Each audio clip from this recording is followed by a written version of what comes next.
As I reflect on the massive amount of time I devoted in the past to win a charity award, I am led to wonder about the amount of appreciation and respect that is currently held for our beloved institutions by the Charity Commission. The word charity not only relates to charity shops, but halfway houses, rehabilitation centres and help groups, the day centres, organisational care establishments and mental health in general. Now, the Charity Commission isn't responsible for all these things, of course, but the sociological view of them covers so many bases that I'm revealed today. There is much dust on the Charity Commission's mouldy carpet as ever there was. Still, perhaps we should be grateful.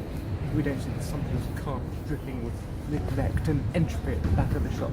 Moreover, in this stage of compact and marketed paranoia, the dust has turned to excrement, and excrement has been diligently wrapped in red tape, masturbated over by a loving bureaucrat. Arthur Wellesley, Duke of Wellington, was temporary Prime Minister when the first reform took place, and looked tentatively at the way in which the unfortunate members of society were treated. Walked the 3rd, 1832, and the noise from the protestations outside 10 Downing Street swamped his ears. The National Political Union had so much to say about the dissolution of rotten boroughs, it was overwhelming. Certainly. He couldn't cope with the mess that he felt Lord Charles Grey had left him when Arthur took office. First and second reforms had been a total failure, and as far as opposition was concerned, by a royal decree, his efforts to subjugate the opponents of parliamentary reform were causing much rioting and rise in the Chartist Revolution. His time in office was at a close.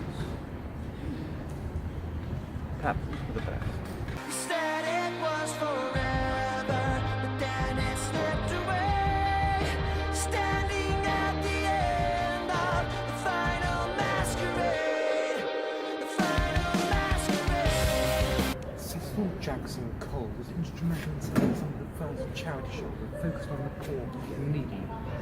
Oxfam was one of the first greatest achievements since the House of Commons Charity Bill that went through on the 30th of July 2006, and the Health and Safety Programme of 2007. Things for the altruistic friends become increasingly more difficult.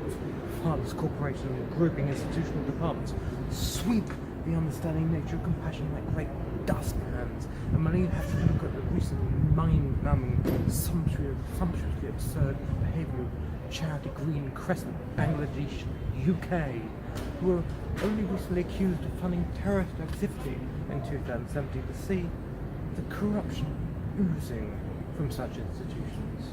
How far exactly have we come since the Third Reform Act was instituted by a royal decree in 1832? Workhouses continue to flourish at the time and efforts of the reinstated Prime Minister Lord Grey in comparative vain. As a consequence, the Lord Arthur Wellington's reputation took a vital hit until he was called back again to Parliament after his valour in France some years later. As far as the poor of the age are concerned, little has changed. They still toil in the fields. The brickyards and their conditions were amended. Most of the change instituted is focused on the wealthy and middle classes, which are now divided from the working classes even more than before. In the modern age of charitable life, Andrew Pine, Chief Executive of the Charity Commission, said, "We are working with relevant law enforcement and other agencies to investigate the alleged terrorist activity connected with the charity. A matter of serious concern to us. Taking this action given the charity and the gravity of the matter, and the public interest, and the need to protect charity work and the rights." Now, have we seen anything resolved from this? Certainly, any such resolution is comparable to days when the Whigs won over the common man as usual. Jewish emancipation was on the rise in the 1800s, and the Third Reform instituted the first protestations about the women's right to vote. The Chartist movement was on the rise, and it led to the instigation of the poor being looked at with greater urgency. Ultimately, the Great Reform Act was the first port of call on the rise to modern democracy.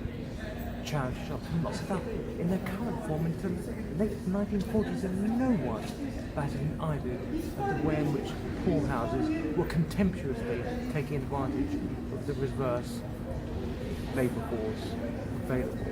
However, despite numerous legislations widening this around contemporary charities like unstoppable growth inhibitors, high street outlets seem to be thriving. For instance, government officials apparently are failing to stop the bulging swelling of charity shops taking over the centre of Welshbourne. It was claimed today. The irate members of the local council are crying high streets all over the country are being overwhelmed with charity shops taking advantage of rate relief and pushing away local traders. Apparently, charity shops get 80% rate relief, so when it comes to paying rent, they can afford to pay more. It is unfortunate also that the public awareness of this sort of wealth that flows in and out of philanthropic emporiums is also growing.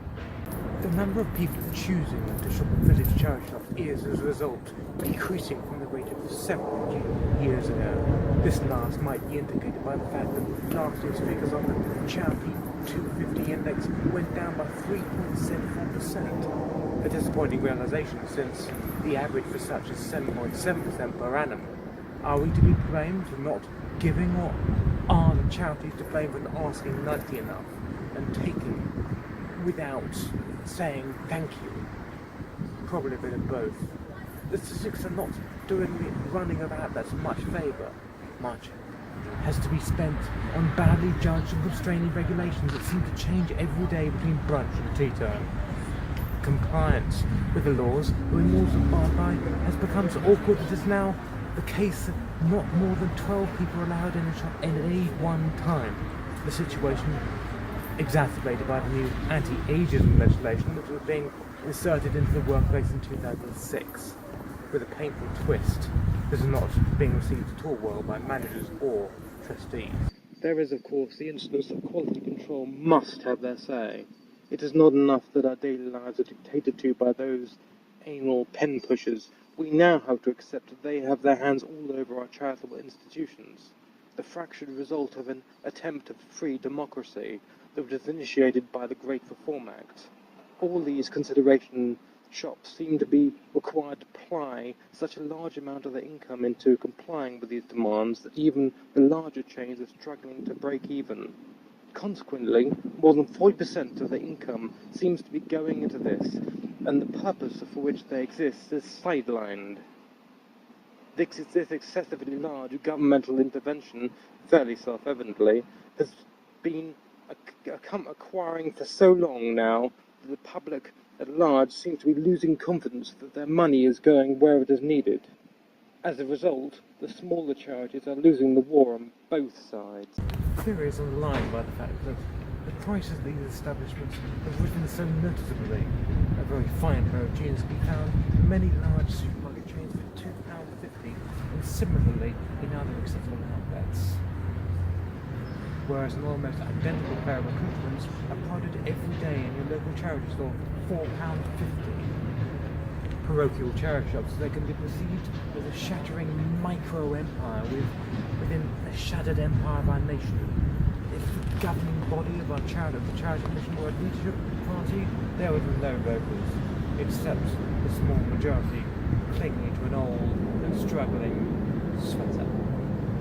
It seems the remaining majority of their wealth comes from self-employed middle classes who seem to think that just because they deliver a few flies, it's not giving them good about themselves. Perhaps the answer to all the questions concerning the ability of charity shops in our society today lies not in the high street, but further afield. It's with the suburban or even the parochial the future of the market lies. This is what one of the charity shop priorities in the legislation of 2006 will now let's support, build, at least contribute a common trust with the community. As such, we find it is not the town shops we find this type of understanding of the communal spirit, but the small shops beyond. Having managed such a shop myself for the last year, almost on an everyday basis, I find myself saying the reason in this school of thought charity shops in small British environments tend to receive higher daily dividend than those in the town because their prices tend to be starting lower and therefore drawing more custom. Perhaps on that basis we should be looking for quality in our browsing and purchasing, and not quantity. To further the analogy, should it be bold enough and crass enough to say, it's not what you got, it's where you put it? With the higher likelihood that charity shops will only extend their baleful influence to the confines of villages and small towns, it might even be possible that our landscape is not so blighted after all, and that the small efforts put in by Arthur Worldly, Duke of Wellington, were not so much in vain as an effort made by an institutionalized soldier in a patriarchal government, where he shouldn't possibly have been. Who's to say? Reform and protestation on a social scale are, and continue to be, ugly stains resulting in corruption and negligence. Sweetening on the table for those that we don't want to see. Segregation and fragmentation on an unprecedented scale, perhaps. Hearts and souls reside therein. Solitary existence grinds to a halt, without our bearers to help us watch out. The next retrospective rumours is about the divine right of kingship. Perhaps it is not without the sacrifice of many a martyr that we would have reached this state of affairs, as far as Baxter is concerned, today. I use the example of Sir Thomas More to underline this point. His certainty and unwavering devotion to his faith is an instrument of instruction to us all today, and that we stand by our own faith. Was this just blind idealism on my part? Never mind.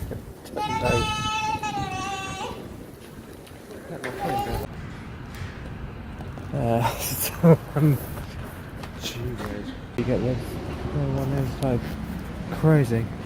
Okay, let's just try this again. Let's try it out.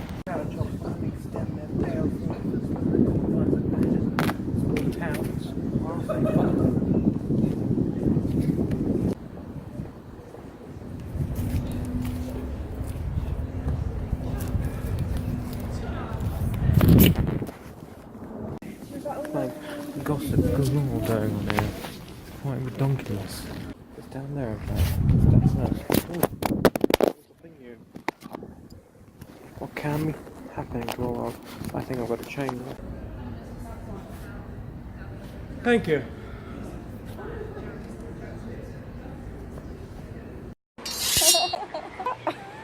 Beautiful.